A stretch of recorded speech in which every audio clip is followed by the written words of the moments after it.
लोकसभा में पीएम मोदी ने कांग्रेस पर निशाना साधा, कहा संविधान का अपमान करना कांग्रेस की पुरानी आदत, एक परिवार ने संविधान की भावना को चोट पहुंचाई। पीएम मोदी ने पंडित नेहरू, इंदिरा गांधी, राजीव गांधी और राहुल गांधी पर निशाना साधा, कहा हर स्तर पर इस परिवार ने संविधान को चुनौती दी। पीएम बोले एक परिवार की कुविचार, कुरीति, कुनीति की परंपरा, कांग्रेस की रंगों में लोकतंत्र नहीं, इनके लिए सत्ता सुख ही सर्वोपरि। प्रधानमंत्री बोले नेहरू जी ने कांग्रेस के मुंह में संविधान बदलने का खून लगाया, उनका अपमान संविधान चाहता था, नेहरू जी ने जो पाप किया उसी को इंदिरा ने आगे बढ़ाया।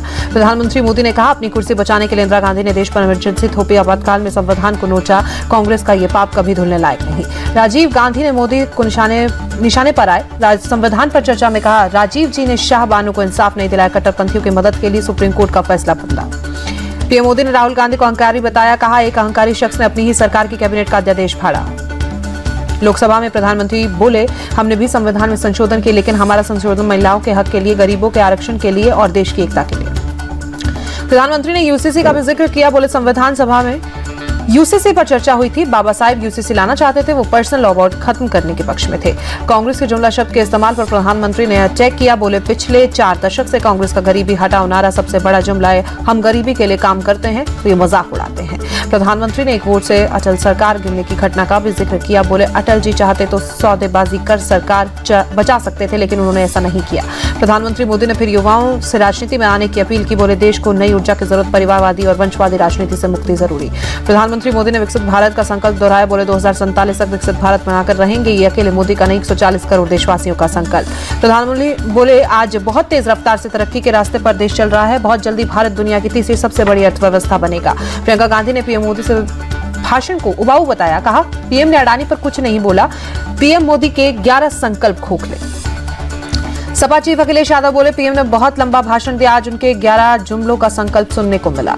लोकसभा में राहुल गांधी ने संविधान को नए भारत का दस्तावेज बताया, कहा बीजेपी 24 घंटे संविधान पर आक्रमण करती है। राहुल गांधी ने अपने 26 मिनट के भाषण में अग्निवीर, पेपर लीक, संबल हिंसा समेत कई मुद्दों पर बात की, कहा यूपी में संविधान नहीं मनुस्मृति लागू है। राहुल गांधी बोले अडानी को उधार देने के छोटे कारोबारियों को नुकसान, अडानी को फायदा पहुंचाकर दूसरे उद्योगपतियों का नुकसान। लोकसभा में राहुल गांधी ने कहा हम जाति जनगणना करवा रहे हैं, आरक्षण की 50% सीमा हटाएंगे, फिर देश में एक नई तरह की राजनीति होगी। बीजेपी सांसद अनुराग ठाकुर ने राहुल गांधी पर पलटवार किया, बोले राहुल संविधान की कॉपी लेकर चलते हैं, लेकिन उन्हें नहीं पता उसमें लिखा क्या। बीजेपी सांसद जगदंबिका पाल का राहुल गांधी पर पलटवार, बोले राहुल वो दिन भूल गए जब उन्होंने मनमोहन सरकार के विधेयक को सरेआम फाड़ा, उस दिन उन्होंने संविधान की धज्जियां उड़ाई थी। कांग्रेस सांसद प्रियंका गांधी ने राहुल गांधी की बातों का समर्थन किया, कहा बीजेपी असली मुद्दों पर बात नहीं करना चाहती। जेएमएम सांसद महुआ माझी बोले बीजेपी के शासन में संविधान का अपमान हो रहा है, संसद में विपक्षी नेताओं को बोलने नहीं दिया जाता। राहुल गांधी के सावरकर पर दिए बयान पर बोले शिवसेना यूबीटी नेता आदित्य ठाकरे कांग्रेस और बीजेपी दोनों ज्यादा इतिहास पर नहीं भविष्य की बातें करें। असुद्दीन ओवैसी का मोदी सरकार पर बड़ा अटैक, संविधान पर चर्चा में बोले मुसलमानों को कमजोर करने की कोशिश कर रही है बीजेपी सरकार, बीजेपी का राष्ट्रवाद हिंदुत्व का राष्ट्रवाद। ओवैसी बोले आज हमारी मस्जिदें खतरे में, हमसे मस्जिदों का सबूत मांगा जा रहा है, ये मुसलमानों के साथ जुल्म। ओवैसी ने लोकसभा में वक्फ बिल का मुद्दा उठाया, बोले वक्फ पर बेबुनियाद आरोप लगाकर वक्फ की जायदाद छीनने की कोशिश। 16 दिसंबर को पंजाब को छोड़कर देश भर में किसान ट्रैक्टर मार्च निकालेंगे, 18 दिसंबर को पंजाब में रेल रोको आंदोलन। अंबाला में शंभू बॉर्डर पर आज फिर किसानों और पुलिस के बीच झड़प, किसानों को दिल्ली जाने से रोकने के लिए पुलिस ने आंसू गैस की गोली छोड़े। पुलिस के साथ हिंसक झड़प में करीब 18 किसान घायल, एक किसान ने सल्फास खाकर जान देने की कोशिश की, किसान का अस्पताल में इलाज जारी। किसान नेता सरवन सिंह पंडेर के आरोप को अंबाला पुलिस ने खारिज किया, कहा किसानों पर सादा पानी का छिड़काव किया गया था, उसमें कोई केमिकल नहीं था। फॉर्म ऑफ प्रोटेस्ट की वजह से अंबाला प्रशासन का फैसला, कुछ हिस्सों में मोबाइल इंटरनेट सेवा बंद। शंभू बॉर्डर पर किसानों के प्रदर्शन में कांग्रेस नेता बजरंग पुनिया शामिल, किसानों के साथ मिलकर सरकार के खिलाफ प्रदर्शन। किसान नेता सरवन सिंह पंडेर ने हरियाणा पुलिस पर जनता को गुमराह करने का आरोप लगाया, पूछा पैदल चलने वाले 100 किसान देश के लिए खतरा कैसे। सरवन सिंह पंडेर ने देश भर में किसानों से अपील की अपनी आवाजों को बुलंद करें तो किसानों की मांगे मानी जाएंगी। किसान नेता जगजीत सिंह डल्लेवाल का बयान, अगर किसी किसान को कुछ भी हुआ तो जिम्मेदारी पूरी तरह से मोदी सरकार की। आरजेडी सांसद मनोज झा ने किसानों की मांगों को जायज बताया, कहा सरकार को किसानों से बातचीत शुरू करनी चाहिए। सोमवार को लोकसभा में कानून मंत्री Arjun Ram Meghwal one nation one election विधेयक पेश करेंगे।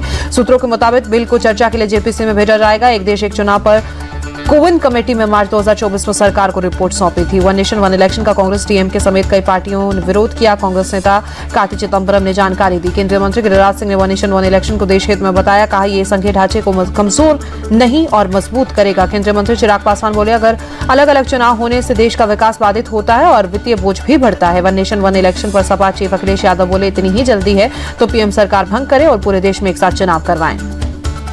सीपीआईएम लीडर एमवाई तारिगामी बोले, वन नेशन वन इलेक्शन से देश की विविधता और एकता खत्म होगी, हमारी पार्टी इसके खिलाफ है। टीएमसी सांसद डेरेक ओब्रायन ने आरोप लगाया, मुख्य मुद्दों से ध्यान भटकाने के लिए सरकार ने वन नेशन वन इलेक्शन की बात की। पीडीपी चीफ महबूबा मुफ्ती बोली, एक राष्ट्र एक चुनाव से संघीय ढांचा कमजोर होगा, दुर्भाग्य से एनडीए सरकार संविधान को बर्बाद कर रही है। दिल्ली चुनाव में कांग्रेस कैंडिडेट संदीप दीक्षित का बयान, चुनाव में हार के डर की वजह से दिल्ली सरकार महिला सम्मान योजना लाई। दिल्ली के पूर्व सीएम केजरीवाल ने गृहमंत्री अमित शाह को चिट्ठी लिखकर कानून व्यवस्था का मुद्दा उठाया, गृहमंत्री से मिलने का भी समय मांगा। गृहमंत्री को केजरीवाल ने बताया, दिल्ली में जबरन वसूली वाले गैंग सक्रिय, एयरपोर्ट और स्कूलों को धमकियां मिल रही है, दिल्ली की सुरक्षा को लेकर चिंतित। दिल्ली बीजेपी चीफ वीरेंद्र सचदेवा ने अरविंद केजरीवाल से सवाल पूछा, उनके सीएम रहते हुए उनके आवास पर स्वाति मालीवाल से बदतमीजी हुई, उस समय कार्रवाई के लिए उन्होंने चिट्ठी क्यों नहीं लिखी। वीरेंद्र सचदेवा ने केजरीवाल पर बदमाशों को सह देने का आरोप लगाया, कहा दिल्ली की जनता इस बार केजरीवाल को करारा जवाब देगी।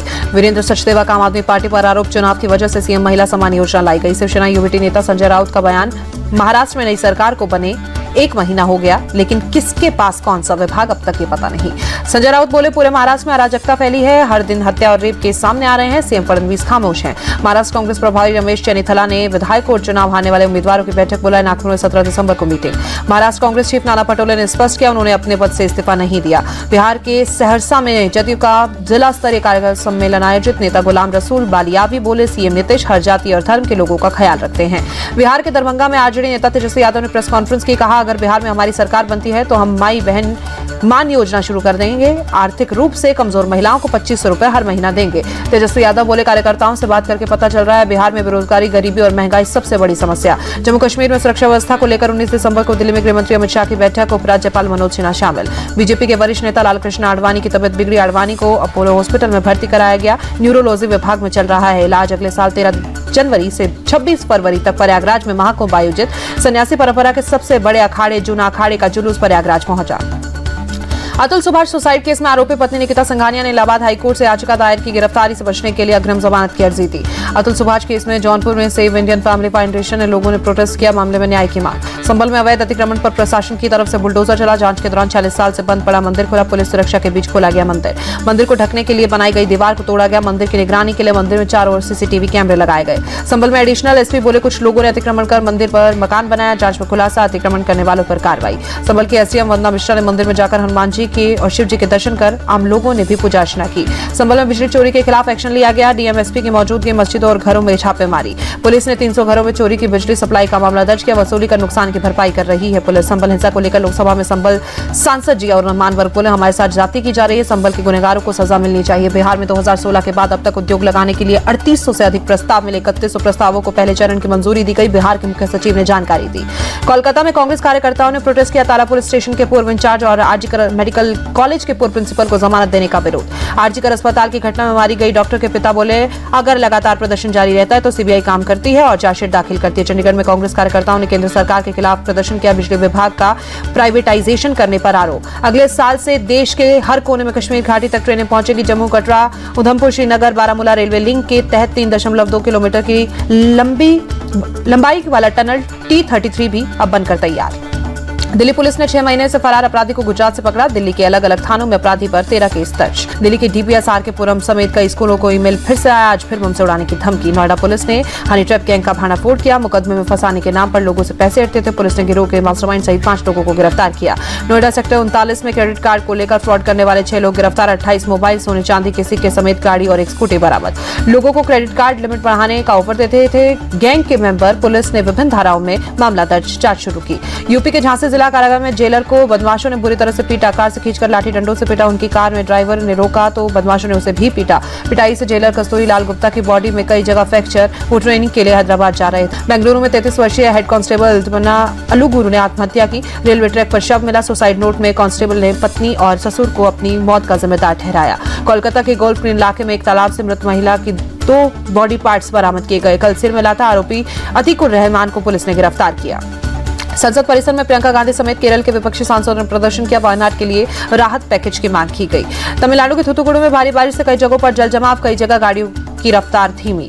Telugu superstar Allu Arjun Chanchalguda central jail से रिहा। कल हाईकोर्ट के अंतरिम जमानत के बावजूद जेल में गुजारनी पड़ी रात। जेल में रिहा होने के बाद अपने घर पहुंचे अल्लू अर्जुन, मां ने नजर उतारी, परिवार ने गले लगाकर स्वागत किया। जेल से रिहा होने के बाद अल्लू अर्जुन ने प्रेस कॉन्फ्रेंस की, बोले पीड़ित परिवार के लिए बहुत दुख, परिवार की हर संभव मदद करूंगा। हादसे को लेकर अभिनेता अल्लू अर्जुन बोले, इस दुर्घटना से मेरा कोई सीधा संबंध नहीं है, पूरी तरह से आकस्मिक घटना।